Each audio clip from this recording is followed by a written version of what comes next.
High বন্ধুরা, সকলকে welcome Debarchana কিচেনে। ঠান্ডায় ঠান্ডায় মনে হয় ভালোই আছো, আমরাও ভালো আছি। তাই সকালবেলা ব্রেকফাস্টে একটু বানিয়ে নিয়েছি সেমাইয়ের উপমা। চলো এখন সেমাইয়ের উপমা বানাবো। দেখতে পাচ্ছ সেমাই।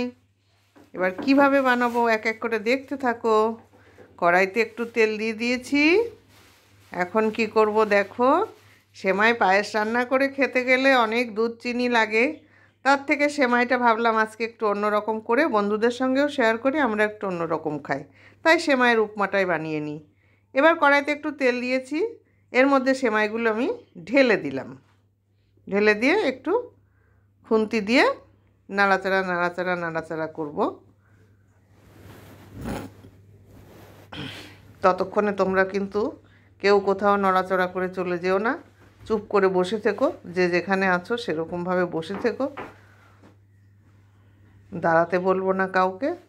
আর যদি বসার জায়গা না থাকে দেবার্চনা কিচেনে বসে পড়ো। এবার এদিকে একটু গরম জল বসিয়ে দিয়েছি। এবার কী করবো দেখো, গরম জলটা চা করবো না কি মনে হচ্ছে, চায়ের বাটিতে মনে হয় চা করবো, তাই না বন্ধুরা? না না না, চা করব না, দেখতে থাকো কি করব। এই যে ভেজে রাখা এই সেমাইগুলো এখন আমি জলের মধ্যে দিয়ে একটু সিদ্ধ করব। কিন্তু ভাজলাম কেন বলো তো? ভাজলাম এই জন্যে যে সেমাইটা সিদ্ধ হওয়ার পরে একেবারে সেই ল্যাটো প্যাটো হয়ে যাবে, সেই জন্যে একটু চালাকি করে ভেজে নিলাম, যাতে সিদ্ধ করার পরে ল্যাটো প্যাটো না হয়। সেই জন্য এখন একটু সিদ্ধ করে নিলাম। আরে বুদ্ধি খাটালে কি না হয়, তাই না? মানুষ তো চালাক কম না, তো চালাকের সঙ্গে চালাকি করতে হয়, তুমি গলে যাবে তোমার গলার কাজ ছাড়া। তাহলে এখন এটাকে একটু সিদ্ধ হওয়া পর্যন্ত একটু টাইম দিতে হবে, খুব বেশি সময় না।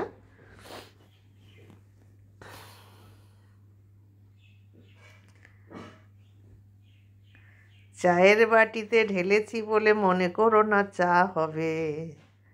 ফুটে উঠেছে বন্ধুরা, এখন তো আর দেরি নাই, সময় হয়ে গেছে, তাই তাড়াতাড়ি ঢেলে দেব ভাই। দেখেছো দেখেছো, একটাও গায়ের সাথে লাগেনি। শোনা, তুমি কিন্তু খুব দুষ্টুমি করছো, বলে দিলাম, হাত ধরে টানবে না আমার। তুমি দেখতে থাকো। তুমি বড় খিদে পেয়েছে, দেরি করতে হবে শোনা, আমি এটা তো করবো। উফ, এবার আমি তেলের মধ্যে একটু জিরে ফোড়ন দিয়ে দিয়েছি। তারপরে শোনা, তারপরে কি দিলাম বলো তো? জিরের পরে আমি কি দিয়েছি? একটুখানি কালো জিরে দিয়ে দিয়েছি, অল্প একটু। তুমি কিন্তু দেখতে পাওনি, আমি চুপি চুপি দিয়ে দিয়েছি। তারপরে কি করব দেখে নাও। এইবারেতে কি হবে দেখতে থাকো তোমরা। কুচি কুচি করে পেঁয়াজ কুচিয়েছিলাম, সে কুচি কুচি করে পেঁয়াজ কুচি ছেড়ে দিয়েছি, আর কুচি কুচি করে ফুলকপি, কুচি কুচি করে গাজর, বিনস, ক্যাপসিকাম, লঙ্কা সব ঢেলে দিয়েছি, কিন্তু তেল দিয়েছি অল্প।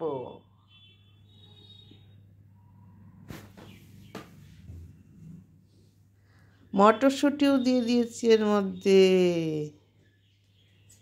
দেখতে পাচ্ছ যে টুকিমুকি খেলছে মটরশুঁটি। এবার লঙ্কাটা কুচি করে এখন দিচ্ছি।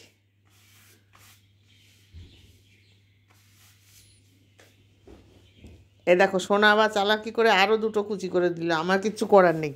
ওবার একটু ঝাল খেতে পছন্দ করে তো দিয়ে দিল কেটে। করো, ঝাল লাগলে আমাকে কিছু বলতে পারবে না।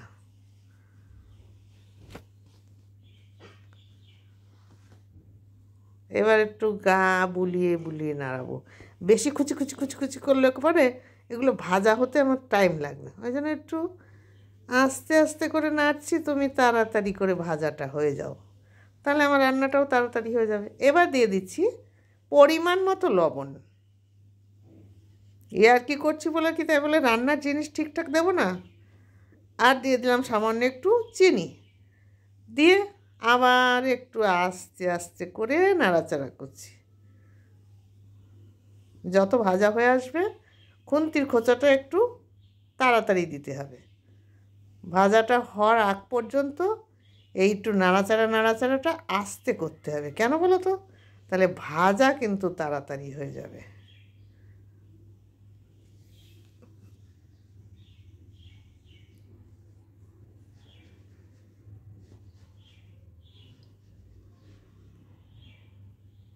সবজি দিয়ে একটা জল বেরিয়ে গেছে, দেখতে পাচ্ছ তোমরা। আর হ্যাঁ, তোমরা এই সেমাইয়ের উপমা কি আগে কখনো করেছো? করে থাকলে কেমন করে করেছো জানাবে। একটু আদা বাটা দিয়ে দিয়েছি এর মধ্যে, কারণ আদার একটা কাঁচা গন্ধ থাকে, সেটাকে ভালো করে না কষালে ওই গন্ধ বাজে লাগবে।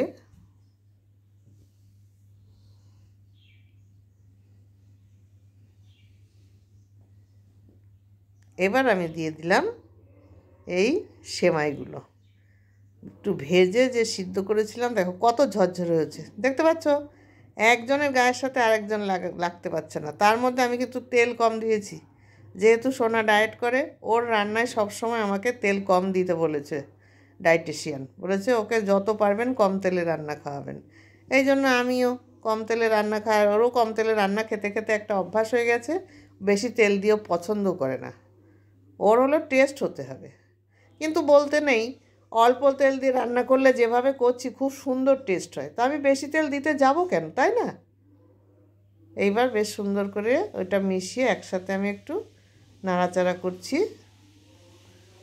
তোমরা লক্ষ্য করো, গায়ের সাথে কিন্তু কারো একটাও মানে লেগে যায়নি, খুব ঝরঝরে হয়েছে।